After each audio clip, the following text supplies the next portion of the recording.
Alright guys, welcome back to the next YouTube channel. I am in Brisbane with Luke Leaman from Muscle Nerds at his gym, and we're going to do a video on the dreaded hypertension, high blood pressure in strength athletes in general. That's the win. That's the win. So I understand you're currently writing a course on this, so everyone should keep their eyes out for that to learn much more than what we're going to go through right now. But we're going to go through some of the basic what's, when's, how's, just general stuff. You know, high blood pressure's, I don't think it's a mystery that, like, I don't think anybody's not aware that high blood pressure is a thing that is in like strength sports. Like, you look at the size of guys and the weights that they're lifting and sometimes the red of their skin when you go to a comp, and it's kind of like, yeah, okay, like it's part of the sport to some degree, and maybe some people accept it maybe a little too, or maybe just don't look at it as much as what they should. So yeah, let's go through what it is to start with, and then we'll go into how to address it, how to measure it, all that stuff. Yeah.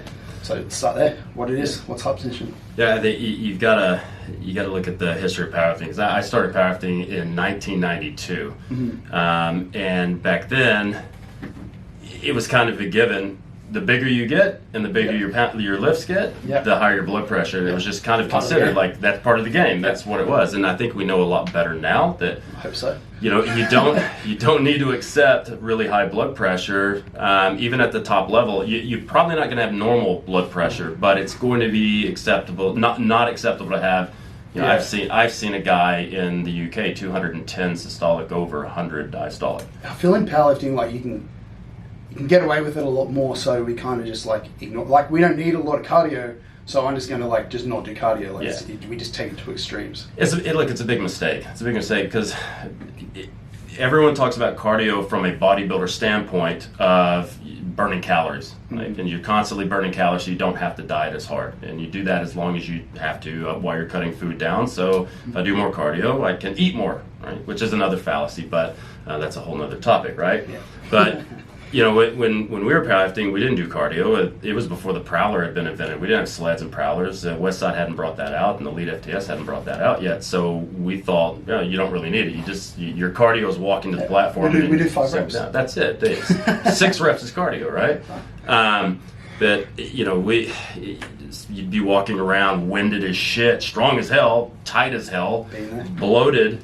Face would be purple and nose would be bleeding for no reason, and we never thought to take a diagnostic of what that is or what the long-term health outcomes is. So there's still a lot of people in that boat. Like I train enough people to come through my door that are still in that exact same situation. Absolutely, and everything has a consequence, and if you're not focusing on it right now because you're trying to get big and strong and you think things like cardio and stress management and all that is going to deter your ability to get bigger and stronger, it's like a credit card. You're just racking up all this debt. You have to pay off at some point. So you're going to pay. You either pay the interest now and take care of it, or you get cardiovascular disease or diabetes later from it, right? Or you get a stroke, or you get your renal hypertension and your kidneys fail, or you get vascular hypertension and you get dementia. Like those are all really cool things. Hey, you get to where you're 70 years old and it's like, I used to be a powerlifter. What'd you lift?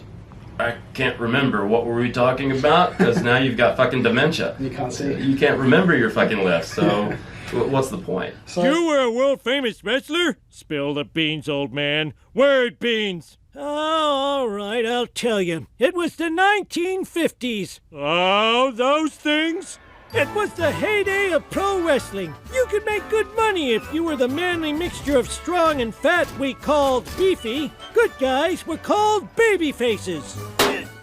So let's mention a couple of things there. Cardio and all that. This is what caused it. What else is on that list? So poor conditioning is going to do it, right? Definitely. So you look at how the cardiovascular system works. So you breathe air, and that comes into the heart, into the left ventricle with your blood, and that oxygenates the blood, and then it's pumped and perfused through the body. Then it's brought back through where you're off-gassing carbon dioxide, and then you're just repeating this. So your heart's basically a pump, and the vascular system is your pipes. Yeah. Now, when especially for like strength athletes or people who are lifting weights, every time you do a Valsalva maneuver, you're causing vascular pressure. If vascular pressure causes microaggressions or microtraumas to the endothelial tissue, the body has to repair that. And the way you do that is the other dreaded thing, which is dyslipidemia. You produce more LDL cholesterol to act as a Band-Aid. Okay. HDL comes out, grabs that, breaks it back. Well, if you keep doing if you stay inflamed and you keep making these micro traumas to the vascular system, you just keep pushing more and more LDL, you start plaquing. Your blood has to then pump harder because it has more vascular resistance. So now it's basically like sticking a piece of gum in the end of a garden hose and holding that down, and the water's spraying out, and you can't get enough flow, and pressure's building up in the water hose. Yeah. But now it's in your vessels. Yeah. So one of the issues you're going to have in the long term is stroke, DVT. So you might get DVT. You might get a traveling clot. Traveling clot, get an embolism, a pulmonary embolism. You might have a stroke. You might have a heart attack. But it's going to be inevitable if you keep pushing it and you don't take care of it at some point. And you can get away with it for a long time. Yeah, that's what I mean. I think that's the problem. Yeah, and you can't get away with it forever. And so if it's especially detrimental when you're already strong and you also have that high blood pressure that's been sustained for years, because every time you get under a heavy load, you're stimulating a sympathetic drive that's causing more vascular pressure because it's causing higher blood pressure from things like adrenaline and noradrenaline. And now you're amplifying the pressure that's in there because it's already high. Yep. So you could get under a bar and have 3 to 4 times normal blood pressure, and that could be completely normal. When you already have high blood pressure, now it's amplified to a point where every time you do a rep with a heavy load, it's making it worse and worse and worse, and your body can't actually rectify the problem. Yeah. So we've got lack of cardio in there. I guess food to some degree now. Well, more so just being massive, just being massive, bigger than what you should be, because you have to pump that blood through more tissue. Yep. And if you going back to the kind of tension, I don't want this to be like a conditioning talk, but it does make sense for powerlifters. You never really do a lot of high reps except maybe some accessory work, right? Yeah. At least the bulk of your training's not. Yeah. And so if you're not doing localized aerobic work with a higher time under tension, you're not building new vascular networks. You're going to be losing vascular networks. Yep. The more vascular networks you have, easily. the more place you have to put blood, the lower the pressure is. Cool. Well, there's that, and then I think I should mention it, but the elephant in the room is drugs. Yeah. Part of powerlifting. Yeah. That's going to come into it. Yeah. Obviously, not everybody watching this is going to. Hopefully, not everybody. They should, but but it's part of the sport. It is there. It's there, and that's obviously another factor leading the high blood pressure. So 100%. Part of the way these drugs work is to drive up more red blood cells, and it's part of the reason they make you stronger and bigger and all that stuff. But chronic use is going to amplify all that stuff that you just talked about. Yeah, I mean, you've got, right, so certain drugs, I mean, basically pretty much all steroids drive higher levels of EPO, which is going to make your red blood cell count go up, which is going to make the blood thicker. And then that's going to make it harder for the heart to then push the blood through the body. So then the heart has to adapt by growing musculature in the heart. When that happens, the left ventricle cavity starts to get smaller, so the heart has to beat more often to perfuse blood fast enough so your heart rate goes up, your blood pressure is going up. And that the noradrenaline that's causing the heart rate to go up also causes vascular resistance. So you get to a point where you got a really good pump that's not pumping a whole lot of stuff, it's pumping it a lot against pipes that don't want to expand. Yeah. So you've got this really good perfect storm of cardiovascular disease potential. This is an abuse type scenario, like over time. This isn't like yeah. I'm just going to use it today. You're not going to do one squat and drive a heart attack. Yeah. It's a repeated effort, and the musculature of the heart's going to grow like everything else. Yeah. And then if you don't have enough oxygen coming in, cardiovascular work, if you're not doing higher reps, you're not building new blood, new vessels, new networks. You're not stimulating things like nitric oxide. If you don't stimulate nitric oxide, then blood vessels don't dilate. If you're eating in a surplus in order to get bigger, you're stimulating too much mTOR, not enough eNOS. That's going to create more vascular pressure. Yeah. So all these things together is the real. Like, it's probably not one of these things. It's a general systemic stress caused by all this stuff lumped together. Yeah. Which you've literally described what powerlifters are in all of that anyway. Yeah. For the most part. So we should move on to, I guess, how to manage it. So there are, I guess, the obvious one is don't do all the stuff we just said. Like do a little bit of cardio, do some higher reps, don't take a buttload of drugs year round. A couple other things. Anything else we can add into the system to help out? Well, somebody had asked about like periodization and stuff. Yeah. Okay, well, can you periodize blood pressure protocols? 100%. So if you see your blood pressure rising, it's probably going to be a good time to maybe reduce your exposure to anything that's going to ramp up the nervous system. So if you're the type of guy who does 10 sets of 2 on a heavy back squat or 5 sets of 5, maybe you go in and you work up to 1, do the West Sidey style and work up to 1 3 to 5 rep max. So you limit the exposure to 1 hard set, and then maybe you do a lot of brotastic bodybuilder stuff to then pump up the nitric oxide, pump up the vessels. Yeah, you start pumping up, get that blood flow in, and then once your blood pressure is rectified, now you can increase the volume of neural-based stuff and then reduce some of the metabolic work down a little bit. So you can definitely wave through that type of thing. Yeah, it's a periodization type thing as well.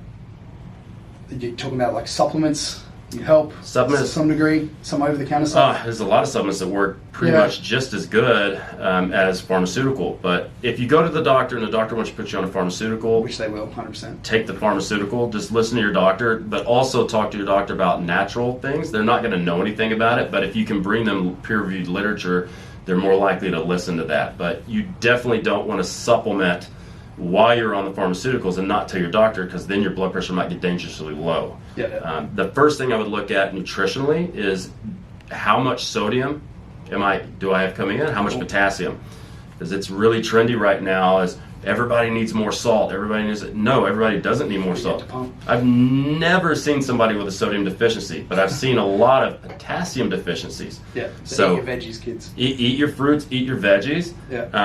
Reduce your sodium. So if you're taking in a lot of barbecue sauces, reduce your sodium. If you're eating, says the American. You guys got bullshit bacon here, anyways. But you guys bacon chat. You got to get streaky bacon. Chat. I've had that chat with Broderick.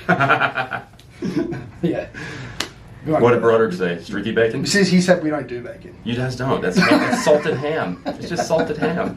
It's good, but it's not bacon. I would look at, use something like MyFitnessPal or Chronometer or whatever you're using and tally everything up and look at the sodium-potassium ratio. If you don't have at least a 1-to-1 potassium-sodium ratio, you really need to get the salt down and pump the potassium up. Optimally, I would say somewhere between 2 to 5 potassium to 1 sodium is a good place to be. That's a good one. Don't add potassium supplements, because if you don't know what you're doing, you don't know how to weigh it out correctly, you can really fuck yourself up with that. You fuck your kidneys hardcore.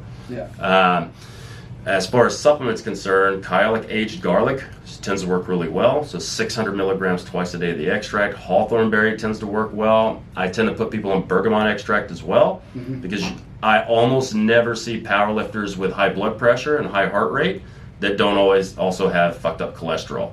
Oxidized cholesterol, massive amounts of LDL, low HDL, high triglycerides. You really have to get that stuff rectified, because one of the things that cholesterol does is it protects you against inflammation and viruses and things like that. So none of it's bad. None of it's bad. None of it's bad or good or whatever. It's just it's a balance. It's a balance, because everything your body's producing, it's for a very specific reason, but when it's out of balance. So LDL being really high is bad. HDL being really low and those being far apart is really bad. But then also oxidized LDL is going to be bad. So the more LDL you have, the more oxidative stress you have, the more likely you're going to have oxidized LDL, and that's the one that'll really fuck you up long term. And so all of these things go hand in hand. So if you have high levels of inflammation and stress, training stress, surplus, eating in a surplus is stress. You've got to deal with all the metabolic waste and the byproducts and conversions and all that. Having too much sodium is also stressful. So if you have rampant inflammation, you're going to have high blood pressure, you're going to have high heart rate, you're also going to have really jacked up blood fats, and usually blood sugar. So you just carry on and affect everything. So bergamot's like the one supplement to rule them all when it comes to metabolic syndrome stuff. High trigs, high LDL, low HDL, oxidized LDL, high waist to hip ratio, all that stuff. 500 milligrams of bergamot twice a day rectifies a lot of that, and it's actually about 42 to 45% as effective as a statin. Love it. Without the side effects. So if you're on a statin, you don't want to take bergamot unless you talk to the doctor, because then again it can make that stuff dangerously low. Okay. But what's nice is if you have a more progressive doctor who's willing to look at the literature, you might actually be able to cut your statin down by half, which cuts the side effects by half. Yep. Yeah. What else do we have here? The how to measure it very quickly. I know from getting my own clients to measure it that a cuff, they're so cheap. It's so cheap. Like, people think they're like, oh, I have to go to the doctor. They only get their blood pressure measured once a year because they have to go to the doctor to do it. It's just, I'm like, well, that doesn't really tell us anything. It's just a snapshot in time. Yeah. What we want to see is trends, and to buy one at home, the cheapest ones are like 70, maybe 80 bucks. They're cheap. So, like, I personally recommend anybody who I think might be a candidate for all this stuff, big people. Yeah. We're gonna buy one and we're gonna measure it and we're gonna get some sort of trends from it if they're willing to. You're gonna trend from it. Trends. Sorry, it's the accent. Sorry. So there's that. And then just getting bloods regularly can kind of help you see how things are from a whole body systemic point, like the cholesterol and all that stuff like that. So that's how we're going to measure it. That's how we're going to start to see what we're doing, see if it's being effective. Yeah. And then a couple of other questions we got were on the anti-cardio crew, which I think we already covered them. They're out the window. And the only other question we had was about... Wait.